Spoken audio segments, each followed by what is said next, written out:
Hi Leo, welcome to Starchaeology Tarot. I am Desi, I will be your Starchaeologist. This is an October reading and I am very excited to see what October has in store for you guys. Sorry I was MIA last month, life got in the way of my life. Has that ever happened to you? Regardless, I am back on track and I am very excited and devoted to encouraging you, supporting you, injecting love and fulfillment and happiness and strength into your life. And that's what I hope this introspective tarot reading will do. Shed some light on your present situation, your past, your future, and all the potentials that you contain in you right now. You contain multitudes, Leo. Has anyone told you that lately? So if you have a specific question, I'm going to take a moment and shuffle and tune in with source energy. Use this time to ask that question, meditate on that question, or if you have a specific intention that you want to set with this reading, set that intention now.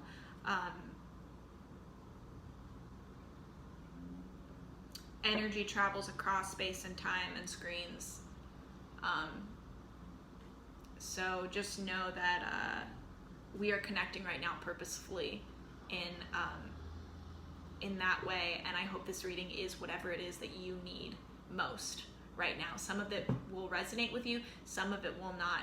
That's totally chill. If something doesn't resonate with you, it's just meant for another Leo. You're more than your sun sign, Leo, so also if you want a more complete picture of yourself and your situation, I definitely encourage you to check out readings for your other placements in your natal chart, your rising sign, your moon, your Venus, and that might help paint a fuller picture of what is going on in your world right now. Okay, let's begin.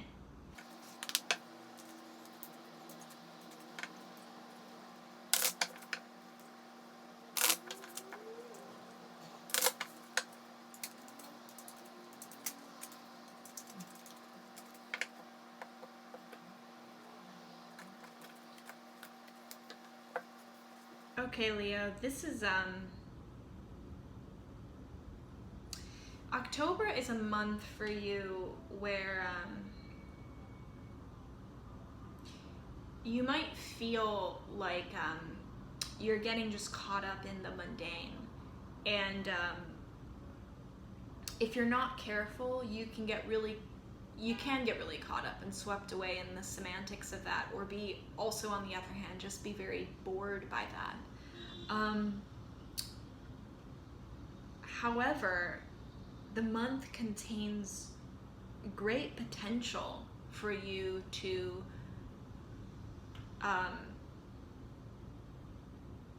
reap real rewards from it that you might not otherwise reap if you're not approaching the month consciously. And I say that because, so we have the Queen of Swords, we have the Five of Wands, and the Ten of Pentacles. I've been reading a lot about this card lately and journaling about it too, and I've never thought about it in the way that I have lately. We see this pretty mundane depiction of everyday life. You know, a family in the background, just going through the motions of everything under this archway, and this old man in the foreground who's just sitting there, and they're at home. You know, there's not much happening. A child's tugging on its mom's dress. We're seeing like some of the figures from behind. It's like not depicting any purposeful action. It's truly like a snapshot, like a candid photo of just this snapshot of everyday life. But what's really interesting about it is there's something reminiscent of, with this old man, of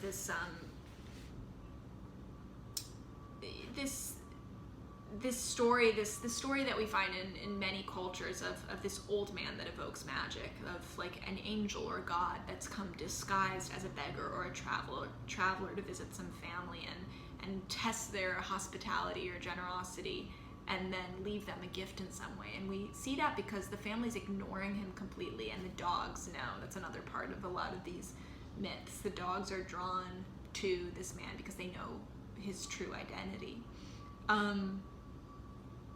Meanwhile, the picture that's happening in the back is, the family in the back is almost framed by this archway, as if it's a picture frame, reminding us, or a proscenium stage, reminding us that the world that this family in the background is caught up in, the things that they are dealing with on their plate, maybe the day-to-day conflict and competition that feels so big and important, is actually it is a play. It's a play, and it's not what's actually real. It's a script that we're running through in life, and we will run that script, we will practice that play, we will rehearse that as many times as is necessary until the text means something different for us, until we realize that there is more to it than what it just appears to be on the surface. What is the subtext of it? And that, that fight, this like childish battle of these people with these wands is not as big a deal as we think it is. And if we focus all our attention on that, then we miss the old man sitting at our front door, there to deliver us some gift. We need to connect with that seemingly simple thing without knowing what it truly even is, but just knowing that if we're always acting from a place of this genuine appreciation and gratitude of the potential magic that constantly surrounds us, then we automatically open ourselves to that magic more quickly. We make ourselves more receptive to the potential gifts that any moment can bring. And I also say that because this very mundane image is just covered with these magic symbols, which is the pentacle. And it's really easy to think of the pentacle suit in tarot as just coins. It's materialism. But of all the symbols that could be on this coin, it's a pentacle, which is a symbol of magic. So this is a reminder. Everywhere we look, this might seem like the most simplest, candid, just snapshot, nothing image, but it's covered with magic.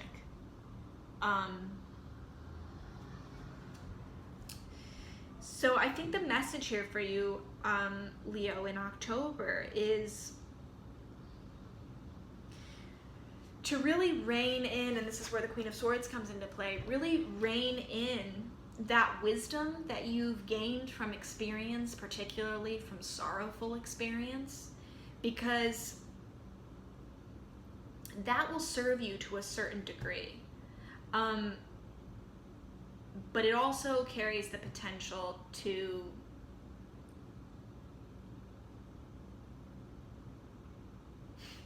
make every experience you go through in the future a sorrowful one as well. We don't learn things we don't learn about the sorrow of the world in order to repeat it over and over again.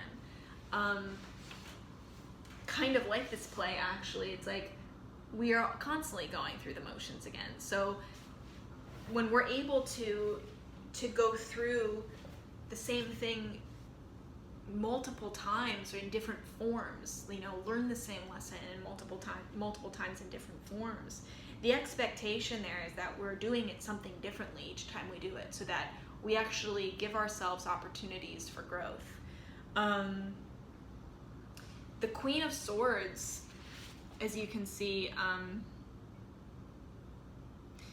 though there's clouds that gather around her, her head remains above them in like the clear air of truth. She's above what this is, even though she's experienced both sorrow and gained this wisdom and has really experienced this pain. This card sometimes signifies widowhood. So if you feel like you've lost something recently and it's hardened you in some way, there's definite education in that,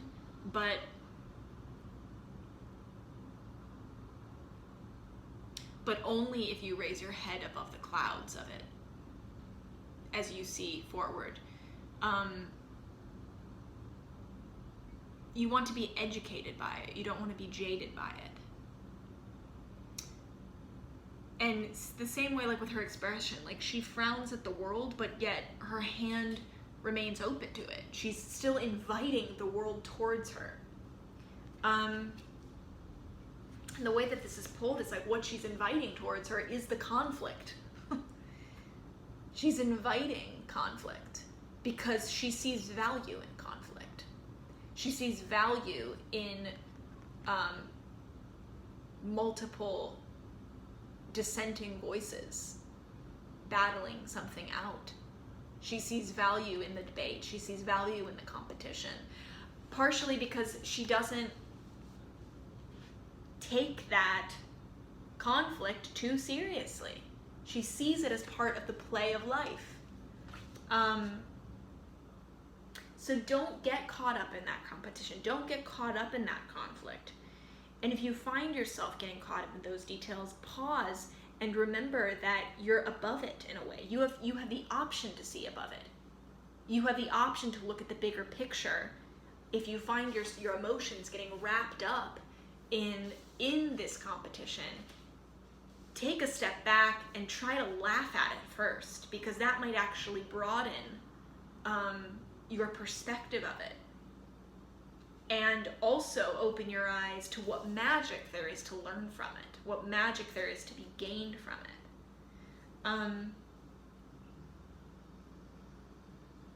It's really easy to immediately conflate conflict with bad, with badness. And that's not the case here. I think there might be like a kind of air of a friendly competition of I'm just getting like clashing voices, clashing debate, like real differing opinions. And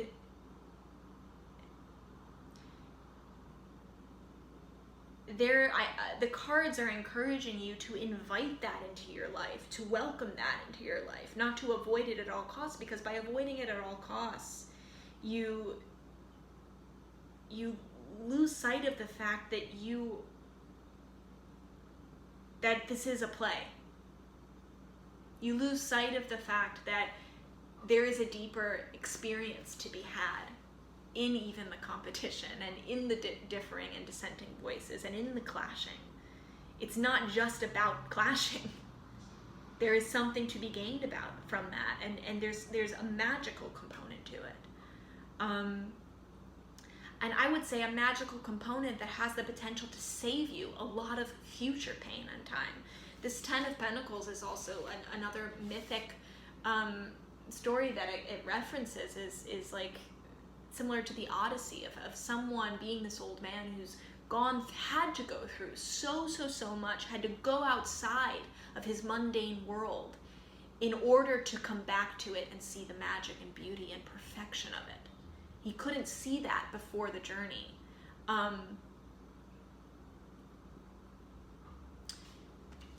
Being this queen, it's almost like this queen is looking ahead, looking straight through the conflict, looking straight through the competition and debate and obstacles, and seeing where she would like to be in this old man's position, seeing herself as more of what she is already now, which is having her head above the clouds, being able to have this bird's eye perspective of the situation, being educated and prepared, but not biased and limited and jaded. And there's almost this element of like this intuitive element of saving herself. She's been through enough pain and enough experience and sorrow. She'd like to save herself from the possibility of extending unnecessary pain and suffering, going through unnecessary pain and suffering in order to just come back to what she already has right now, and what she already is right now, which is this old man, which is this magical, this living in this state of magic and gratitude.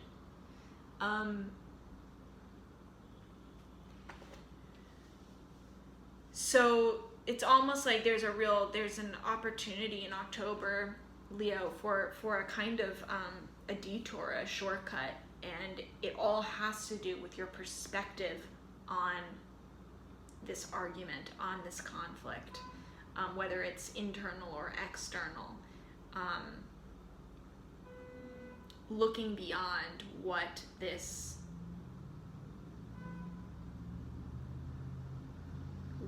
clashing, what this fighting, what this battle looks like on the surface, and not taking it so seriously, but somehow taking it joyfully. And I think that you're being called to do this because you can do it. It's time for you to do that. We have the Queen of Cups at the bottom of the deck, which is really cool. Like having two queens just bookend this set of cards, looking inward at each other,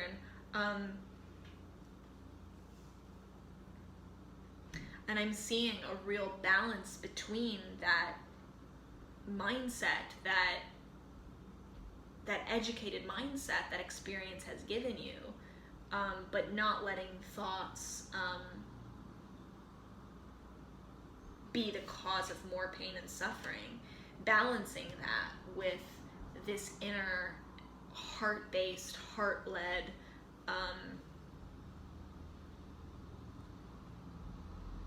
authority. I think this has to do with creative pursuits for you. Having the Queen of Cups come out here, this has to do with your self-expression in some way.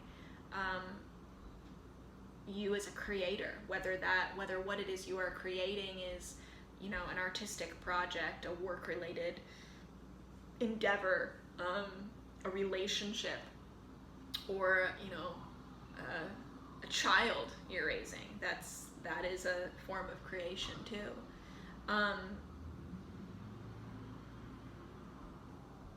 There's real magic in this process of creation, and the competition, the debate, the differing, the clashing is part of that process, and it's part of the magic of that process. So see above it, see through it, see above it, and see below it. It's so much more than what it just looks like on the surface, and really holds real benefit for you. I hope this was helpful, Leo. I hope this was encouraging. If you liked this video, please like and subscribe. Also, feel free to comment in the comments below and let me know what the details, how this reading manifests in the details of your life specifically. I love to hear how that differs for different individuals when I'm doing, big group readings like this for major signs or whatever. So yeah, I'd love to connect with you in that way. Also, please feel free to share Starchaeology Tarot with anyone who you think could use a little extra support and encouragement right now. This is a tough time, and I think we all need it. And I'm very excited to connect with you and connect with people in this way. So it means a lot to me that you're here, and it means a lot to me that you'd share it with someone else. I'll see you next time. Thank you. I love you. And good night, Cleveland. I'm from Cleveland. Bye.